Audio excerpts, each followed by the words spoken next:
Hong Kong, Kowloon District, Golden Harvest Studios, Soundstage 2, August 1973, Thursday morning, 9 o'clock. The kind of morning where history is being made and nobody in the room knows it yet. 40 crew members moving like a single organism with 40 different jobs, camera operators, lighting technicians, sound engineers taping cables to concrete floors with yellow tape so bright it almost glows, assistant directors with clipboards, makeup artists hovering, extras in costume running lines quietly to themselves. This is the set of Enter the Dragon, the film that will permanently redefine what martial arts cinema can be, the film that will carry Bruce Lee's name into every corner of the planet. But in August of 1973, it is not yet legend. It is deadlines and long hours, and a director trying to hold an enormous production together while its star insists on perfection in every single frame. Bruce Lee is 32 years old. He is the star of this film, its fight choreographer, its philosophical backbone, the man who rewrites action sequences in real time because his standard for authenticity has no ceiling. He will be dead in less than 2 months. Nobody in that building knows it. Not Bruce, not the director, not the 19-year-old stuntman who is about to make a decision that will follow him for the rest of his career and eventually become one of the most repeated stories in the history of martial arts cinema. That stuntman's name is Jackie Chan, and what happens next lasts 8 seconds. 8 seconds that will change everything.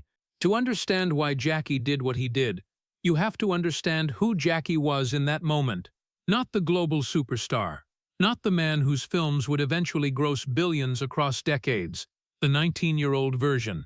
The young man who had been working in Hong Kong action cinema since childhood, whose father was a stuntman, who had spent years inside the China Drama Academy learning the kind of discipline that would have broken most children, waking before dawn, training for hours, mastering acrobatics and tumbling and falls and stage combat until his body could do things most adults couldn't conceptualize. By the time Jackie arrived on the Enter the Dragon set, he was genuinely exceptional. His athleticism was not performance, it was real.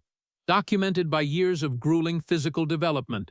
His backflips had precision. His jump kicks had height and form that made experienced stunt coordinators pause and recalibrate their expectations. He could make a camera love him simply by moving through space. But Jackie was also 19. And 19 carries with it a particular kind of blindness, not stupidity, not malice, just the specific limitation of someone who has developed real skill without yet acquiring the perspective to understand what skill actually costs and what it genuinely represents. He had been on this set for 2 weeks, working the unglamorous side of the production, background fights, falls, the kind of work that builds a career slowly and invisibly. He had watched Bruce Lee work. Had watched the entire production orbit around this one man like a solar system, directors deferring to Bruce on action sequences, producers stepping back when Bruce spoke, the entire room reorganizing its gravity whenever Bruce made a decision. And somewhere in those 2 weeks, a thought took root in Jackie's 19-year-old mind. A thought that was understandable, even forgivable, but was also completely catastrophically wrong. My moves are more spectacular than his. In movies, spectacular is what wins. The morning of the incident, the crew was preparing for the mirror room sequence, the centerpiece of the entire production, the scene that would eventually become one of the most discussed fight choreographies in cinema history. Bruce was deep in the technical planning of it. Camera angles, spatial relationships between fighters, the precise geometry of movement in a room designed around reflection and illusion. His mind was entirely inside the problem. Jackie approached him during a break between setups. He used the proper address, Sifu, the Chinese term reserved for teachers, for those whose knowledge you acknowledge as greater than your own. He said he had ideas, acrobatic sequences he believed would enhance the scene, moves he had been developing and practicing. Things, he suggested, that would make the action more exciting, more visually dynamic. Bruce set down what he was holding and watched. Jackie performed. A running front flip transitioning into a split, and then a spinning kick. The execution was technically perfect. The athleticism undeniable. Crew members reacted. This was impressive by any honest measurement. Bruce nodded slowly. "Beautiful technique," he said, "but not a fight." Jackie's expression shifted. Something in him pushed back against those words before he could fully process them. His pride arrived ahead of his judgment. What came out of his mouth next was the kind of thing you can only say when you are 19 and haven't yet been shown the full picture. He told Bruce, respectfully but unmistakably, that for the camera, for the audience, for the business of making people feel something in a darkened theater, his approach might actually be more effective than Bruce's. The set went quiet, the way a room goes quiet when something unprecedented has just occurred. Not silent from shock, silent from the collective human instinct to pay close attention to what happens next. Bruce did not raise his voice. He did not change his expression into something sharp or cold. He walked toward Jackie with the same calm focus he brought to everything, stopped a few feet in front of him, and asked a simple question. "You think your approach is more impressive than mine?" Then he offered Jackie the floor. Not rhetorically, genuinely. "Show everyone your most impressive move, the one you're most proud of." This was the moment where Jackie had a choice. He could have found a graceful way to soften what he had said. He could have framed it differently, retreated slightly, preserved some diplomatic distance between his words and a direct confrontation. Instead, his 19-year-old pride made the only decision it knew how to make. He backed up, built his momentum, and performed the sequence he had demonstrated earlier. The flip, the split, the spinning kick, executed with the kind of technical precision that represented years of daily training, flawless by every conventional measure. The crew murmured. It was genuinely extraordinary to watch. Then Bruce said, "Now I'll show you something." He did not move to create distance, did not adopt a stance, did not prepare in any visible way. He simply stood where he was.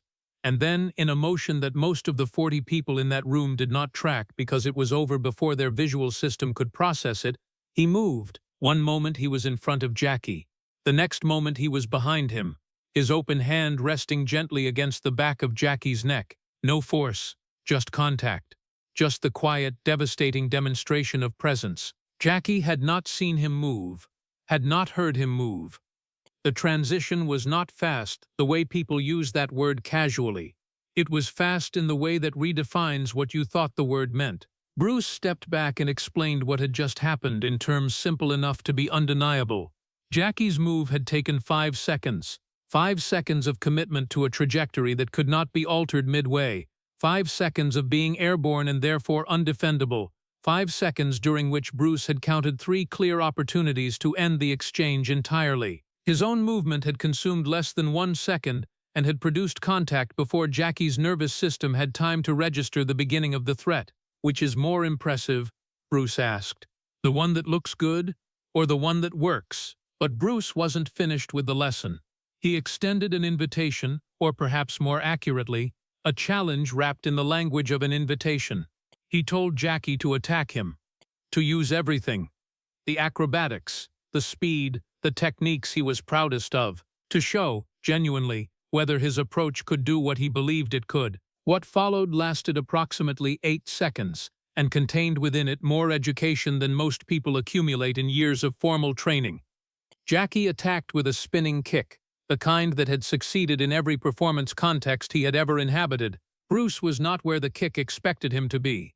A punch combination came next, each strike redirected by Bruce's hands with the quality of someone guiding rather than blocking, as if Jackie's energy was simply being shown a different path. A jump kick, impressively high. Bruce ducked below it, and before Jackie's feet touched the ground again, Bruce was already there, his hand making contact with Jackie's ribs, not striking, demonstrating, showing exactly where the strike would have arrived if this had been something other than a lesson. 8 seconds. 6 techniques thrown. Every single one either avoided or absorbed without apparent effort. And Bruce had never truly hit back. He hadn't needed to. Jackie landed from that final jump kick and stood there absorbing what had just happened. His breathing was not labored from physical exertion.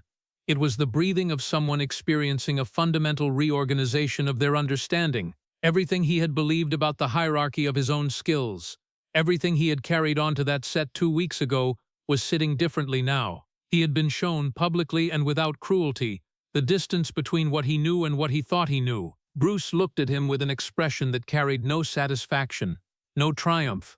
Teacher's eyes. "Jackie, you are genuinely talented. Your athleticism is real. Your acrobatics are exceptional in their own context, but you have confused what entertains with what functions. You have confused how something appears with what it actually does. What you perform is art. What I teach is a different discipline entirely. Both have value, but they are not the same thing. And claiming your version is more effective without understanding the difference, that is the mistake. The silence on that set was complete. Jackie's face was burning, not from anything Bruce had physically done to him, from the recognition of his own error, reflected back at him through 40 pairs of eyes. The tears that came were not from pain, they were from the specific, searing quality of deserved humiliation, the kind you cannot argue with because you brought it entirely on yourself. He bowed, deeply. The kind of bow that carries real weight because the person giving it means every degree of it. He apologized without conditions or qualifications. He had been arrogant. He had spoken beyond his understanding. He was sorry. Bruce placed a hand on his shoulder. "The apology matters," he said, "but this was never about making you smaller. A student who cannot receive correction cannot grow. You have talent that could become something genuinely great, but only if you're willing to let what you don't know be as important as what you do." He turned to address the full crew gathered around them. "The moment any of us decides we've finished learning is the moment we actually stop improving. Jackie made a mistake today, but he also did something harder. He acknowledged it. That's worth more than technique." Filming resumed. Jackie performed his role that afternoon, with every trace of ego removed from his body. He fell when he was supposed to fall. He hit his marks. He did the work. That evening, he found Bruce again, not to revisit the incident, to ask for something he genuinely wanted. "Would you teach me?" Not for the production, for himself. He wanted to understand what he had been shown. Bruce agreed, but with a condition that mattered. "I won't teach you to become me. I'll teach you to become a more complete version of what you already are." Jackie Chan doesn't disappear in this process.